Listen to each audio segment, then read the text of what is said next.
20 ans après, les Sims racontent toujours autant d'histoires. Des possibilités infinies derrière l'apparence du quotidien. 20 ans après la sortie du premier jeu, les Sims continuent d'inspirer des millions de joueurs, qui construisent des histoires et des bâtiments, autant qu'ils se construisent eux-mêmes. Les Sims font toujours partie de mon quotidien, je les connais depuis plus longtemps que mon mari, à 36 ans, et derrière son pseudo, GGO et de toutes les aventures des Sims. C'est mon oncle, qui m'en a parlé, quelques mois après la sortie. Au début je recréais des histoires que j'avais inventées, mais quand le jeu s'est étoffé, j'ai continué en créant des histoires avec les Sims. Elle fait partie des 20 millions de joueurs recensés au cours du dernier trimestre 2019 par Electronic Arts, qui édite le jeu créé par Will Rig, qui est également à l'initiative de SimCity, un jeu de simulation plaçant le joueur aux commandes d'une ville entière. Dans les Sims, le joueur crée un alter ego virtuel et peut créer une ville et des personnages, fonder une famille, trouver un travail. Au départ, tout le monde affirmait que ce jeu était idiot, notamment sur son principe. Recréer les problèmes de la vie quotidienne, se rappelle la sociologue Pascaline Lorentz, autrice du livre Grandir en s'amusant avec le jeu vidéo Les Sims. Puis, les Sims sont devenus une des franchises phares d'Electronic Arts, avec des revenus supérieurs à 5 milliards de dollars, 4,6 milliards d'euros, entre sa création et novembre 2019, et plus de 200 millions d'exemplaires vendus, selon les derniers chiffres datant de 2016.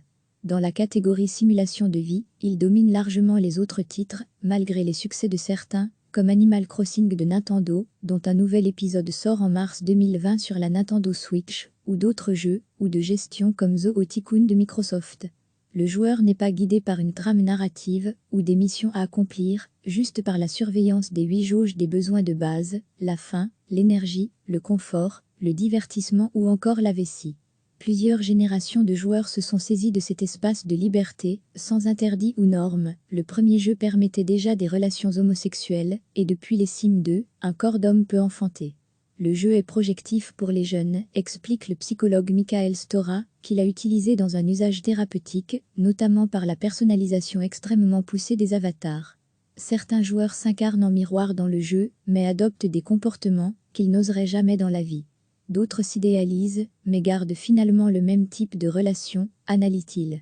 Mais comme chaque action a des conséquences dans les interactions avec les autres Sims, contrôlées par l'intelligence artificielle, le jeu sert aussi de test. Les adolescents expérimentent par exemple la drague via leur Sim. Si le Sim essaye tout de suite d'embrasser une personne, il sera repoussé, poursuit Pascaline Lorentz. L'univers des Sims est illimité et s'enrichit en permanence. Si seuls 4 jeux de base sont sortis, en 2000, 2004, 2009 et 2014, ils sont agrémentés de multiples extensions. La dernière en date, Les Sims à la fac, est sortie en novembre 2019.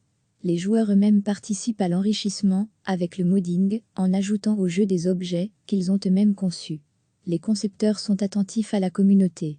Récemment, il y a eu une réunion où les modérateurs ont écouté nos retours pour faire des améliorations, précise Benjamin, 22 ans, dont ont passé à explorer les Sims sous le pseudo Faisait. Il fait partie des joueurs dits constructeurs et peut passer plusieurs heures à inventer ou reproduire des bâtiments. Par rapport à d'autres jeux similaires comme Minecraft, on n'a pas à se soucier de survivre ou se défendre, explique l'étudiant en école d'architecture. Les Sims ne sont pas prêts d'arrêter de jouer. Andrew Wilson, le PDG d'Electronic Arts, a confirmé fin janvier qu'un 5e opus se préparait, dans une interview pour la chaîne américaine CNN. Aucune date de sortie n'a encore été avancée. Cliquez sur s'abonner pour recevoir les dernières nouvelles.